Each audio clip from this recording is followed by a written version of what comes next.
How to perform dataset library downloads in ROSI. Here's how. We will go over how to run your download and how to get your download data.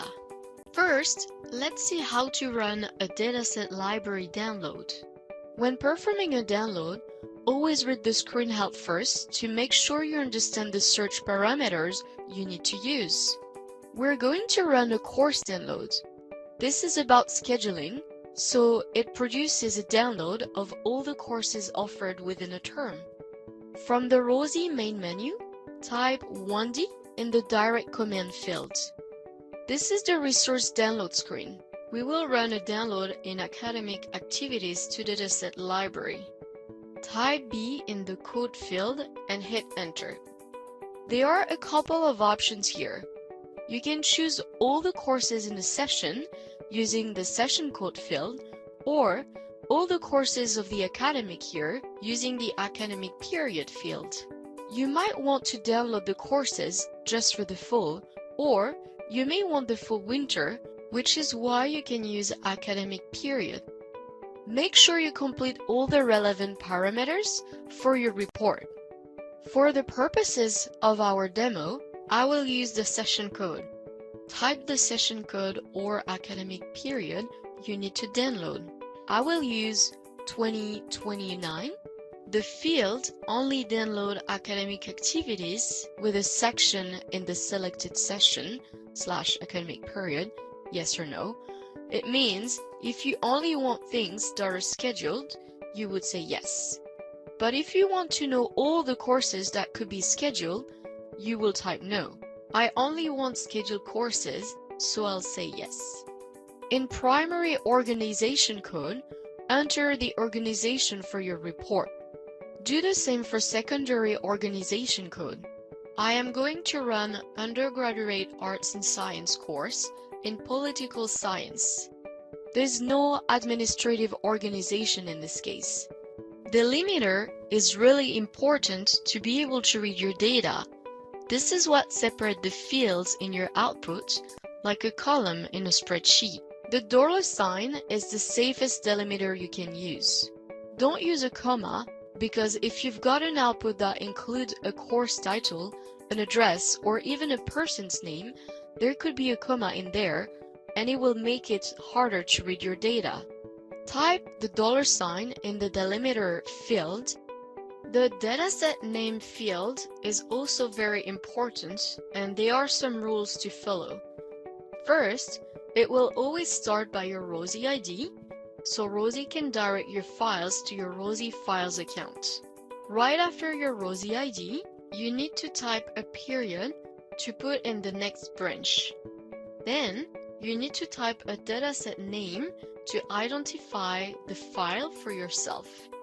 It can only be letters and numbers, but it cannot start with a number and cannot be anything longer than 8 characters between each period. You cannot have more than 25 characters overall. Type Y in the submit field and hit enter. Then type files in the destination printer field.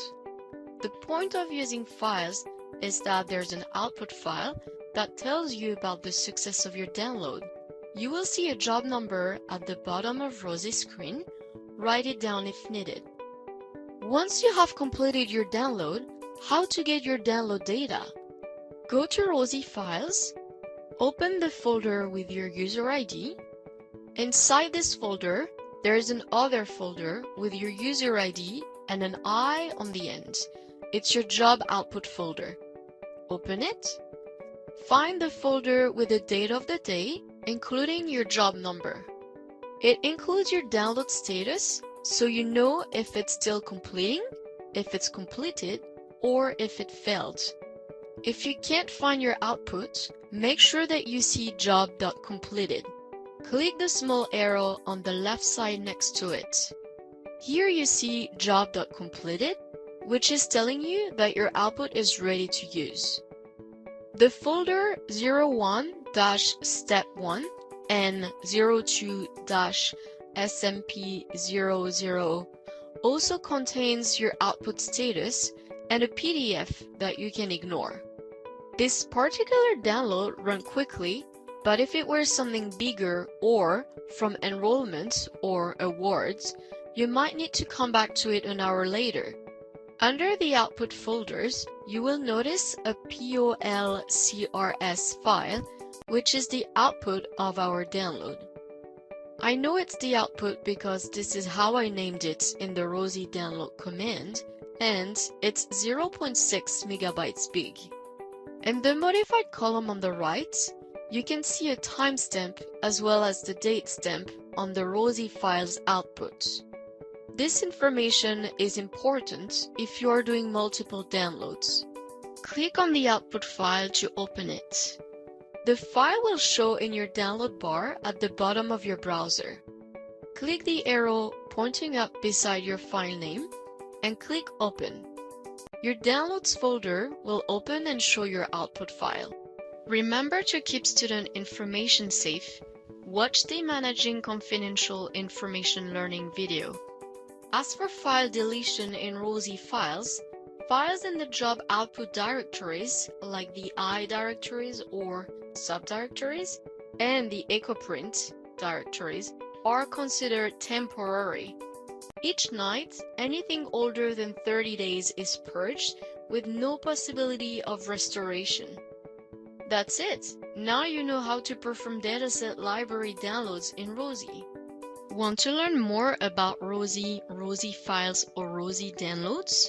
Check out the other learning videos from the SIS Learning page, or go to the Enterprise Service Center website and check the Student Information Systems Knowledge Base articles.